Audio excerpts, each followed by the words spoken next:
এখন নতুন নতুন কত রকমের আপডেট শুরু হয়েছে, আর এই আপডেটের কারণে কারো পেজের তো বেহাল অবস্থা, অনেকেই তো টেনশানে অস্থির যে আমি কোনো সেটআপ পাবো কি না। আসসালামু আলাইকুম, সবাইকে কেমন আছেন এবং কে কোথা থেকে আমার ভিডিওটা দেখছেন জানাবেন। সবাই কিন্তু আমরা যারা পেজে কাজ করছি প্রত্যেকেরই কিন্তু একটা আকাঙ্ক্ষা আছে। আগে যেহেতু ইনস্টিম অ্যাড ছিল, রিল সেটআপ ছিল, এগুলো প্রত্যেকটাই কিন্তু আলাদাভাবে সেটআপটা আসতো, তখন আমরা ওই সেটআপের পেছনেই কিন্তু অনেক গুরুত্ব দিতাম। রিল ভাইরাল করার জন্য রিলের প্রতি গুরুত্ব দিতাম। ইনস্টিম অ্যাডের সেটআপ পাওয়ার জন্য ওয়াচ টাইম পূরণ করা লাগতো। ইনস্টিম অ্যাডের জন্য আমাদেরকে বড় ভিডিও ভাইরাল করা লাগতো। এদিকে লাইভের সেটআপ পাওয়ার জন্য বেশি করে লাইভ করতে হতো। ঘন্টার পর ঘন্টা অনেকে তো লাইভ নিয়েই পড়ে থাকতো যে আমাকে যেভাবেই হোক লাইভের সেটআপটা নিয়ে আসতেই হবে। তো সবগুলো এখন সমস্ত সেটআপের এখন একটাই কম্বিনেশান, সেটা হচ্ছে কন্টেন্ট মনিটাইজেশন।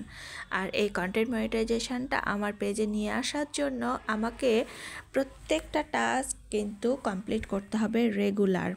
এই কন্টেন্ট মনিটাইজেশনটা পাওয়ার জন্য ভালো অ্যামাউন্টের অর্গানিক ফলোয়ার লাগবে আমার পেজে।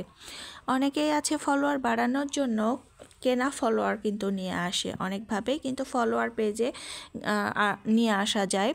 তো এগুলো হচ্ছে আনঅরিজিনাল ফলোয়ার। এই ফলোয়ারগুলো দিয়ে আসলে পেজের কোনো লাভই হবে না। আপনার ইনঅ্যাক্টিভ ফলোয়ার, আপনার ভিডিও দেখবে না, আপনার কোনো কাজেও আসবে না, বরং আপনার পেজের জন্য ক্ষতি এই সমস্ত ফলোয়ারগুলো। আর এই সমস্ত ফলোয়ারগুলো আপনার এইভাবে কষ্ট করে নিয়ে আসার কারণে ফেসবুক কিন্তু বুঝেও ফেলবে যে এগুলো আপনার মানে আনঅর্গানিক ফলোয়ার, এগুলো আপনি অসৎ উপায় অবলম্বনের মাধ্যমে আপনার পেজে নিয়ে এসেছেন। তো এই কাজগুলো থেকে অবশ্যই সবাই বিরত থাকবেন যদি আপনারা কন্টেন্ট মনিটাইজেশনটা পেতে চান। 2 নম্বর হচ্ছে পেজ এঙ্গেজমেন্ট এবং ভিউ থাকতে হবে। পেজে যথেষ্ট পরিমাণে কিন্তু এঙ্গেজমেন্ট, ভিউ এগুলো না থাকলে কিন্তু আপনার কন্টেন্ট মনিটাইজেশন সেটআপ পাওয়াটা আপনার জন্য একটু কষ্টকর হবে। আর একটা 3 নাম্বার কথা বলি যে অরিজিনাল কন্টেন্টের দিকে কিন্তু আপনাকে বেশি মনোযোগী হতে হবে। অনেকেই করে কি, অন্যের ভিডিও, অন্যের সব কিছু কপি করে নিজের পেজে নিজের বলে চালিয়ে দেয়, বা অনেকের কারো একটা ভালো ছবি ভালো লাগলো তো সেই ছবিটাকে নিজের পেজে পোস্ট করে ফেলে। তো এই কাজগুলো থেকে বিরত থাকবেন যদি আপনারা কন্টেন্ট মনিটাইজেশনটা পেতে চান। আপনাকে ভালো কন্টেন্ট তৈরি করতে হবে, উচ্চমানের মানসম্মত কন্টেন্ট তৈরি করতে হবে। আর এই জন্য আপনি অন্যের ভিডিও বেশি করে দেখবেন। হ্যাঁ, আপনি কপি করেন, ঠিক আছে, আপনি অন্যের একটা ভালো ভিডিও দেখেন, সেটা দেখে আপনি আপনার নিজের মতো করে আপনি ভিডিও মেক করে আপনার পেজে আপলোড করেন।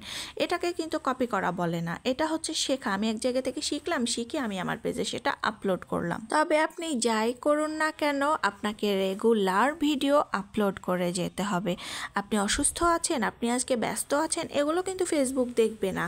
তো আপনার পেজটাকে রেগুলার অ্যাক্টিভিটি, ভিউজ নিয়ে আসার জন্য, আপনার রেগুলার অ্যাক্টিভিটি দেখানোর জন্য প্রতিনিয়ত একটা নির্দিষ্ট টাইম করে নেবেন যে আমি সকালে, দুপুরে, রাতে এই সময়গুলোতে ভিডিও আপলোড করব।